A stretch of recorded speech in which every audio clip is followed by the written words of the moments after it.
ஈஸியாக எப்படி ஃபில்டரில் காஃபி டிகாஷன் ப்ரிப்பேர் பண்ணுறதுன்னு பார்க்கலாம். இந்த ஃபில்டரில் ஒரு ஸ்டாண்ட் இருக்கும். இந்த ஸ்டாண்டை யூஸ் பண்ணவே வேண்டாம்.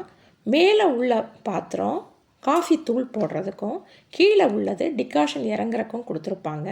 இது ரெண்டும் ரொம்ப முக்கியம்.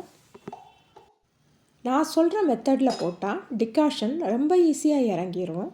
அடுப்பை பற்ற வச்சு அதை சிம்மில் வச்சுட்டு மேலே இருக்க ஃபில்டரை மட்டும் எடுத்து 20 செகண்ட் தணலில் காமிக்கணும்.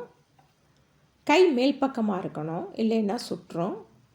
அதுக்கப்புறம் எடுத்து அந்த கீழ் பாத்திரத்துக்கு மேலே இதை வச்சு ஃபிக்ஸ் பண்ணிடணும். அதுக்கப்புறம் இந்த மாதிரி ஒரு துணி எடுத்து அதை தண்ணியில் நனைச்சிட்டு அதை மேல் பக்கமாக வச்சு ஒரு ஸ்பூன் வச்சு அதை உள்பக்கமாக ஃபிக்ஸ் பண்ணணும். அந்த ஹோல்ஸ் எல்லாமே கவர் ஆகிற மாதிரி ஃபிக்ஸ் பண்ணணும். ஸ்பூனை தான் யூஸ் பண்ணணும், விரலை யூஸ் பண்ணால் கை சுற்றும். இந்த மாதிரி அது ஃபுல்லாக கவர் ஆகணும். இப்போ இதில் 5 ஸ்பூன் காப்பித்தூள் போடுறேன். 5 ஸ்பூன் காப்பித்தூளுக்கு 200 ml தண்ணி கொதிக்க வைக்கிறேன். இந்த காப்பித்தூளை அமுத்த வேண்டாம், லூஸாகவே இருக்கட்டும். இப்போ தண்ணி நல்லா கொதிச்சிருச்சு. இப்போ இதை அந்த ஃபில்டரில் ஊற்றலாம்.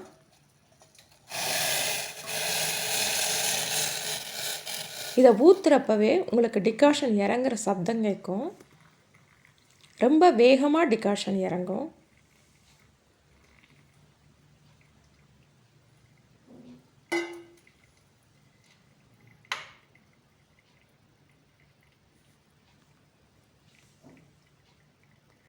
இப்போ இதை மூடி போட்டு ஒரு 5 நிமிஷத்துக்கு அப்படியே விட்டுட்டா டிகாஷன் எல்லாமே இறங்கிரும் கீழே.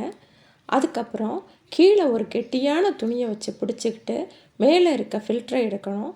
மேலே இருக்க ஃபில்டர் சுடாது, கீழே தான் டிகாஷன் இருக்கிறதுனால சுடும். இதை நீங்கள் எடுத்து எந்த பாத்திரத்துக்கு வேணுமோ அந்த பாத்திரத்தில் ட்ரான்ஸ்ஃபர் பண்ணி வச்சுக்கலாம். இது 2 நாள் வரைக்கும் கெடாமல் இருக்கும் ஃப்ரிட்ஜில் வச்சிங்கன்னா. இப்போ நான் உங்களுக்கு காமிக்கிறதுக்காக கிளாஸில் ஊற்றி காமிக்கிறேன். ரொம்ப தெளிவான டிகாஷன் கிடைக்கும்.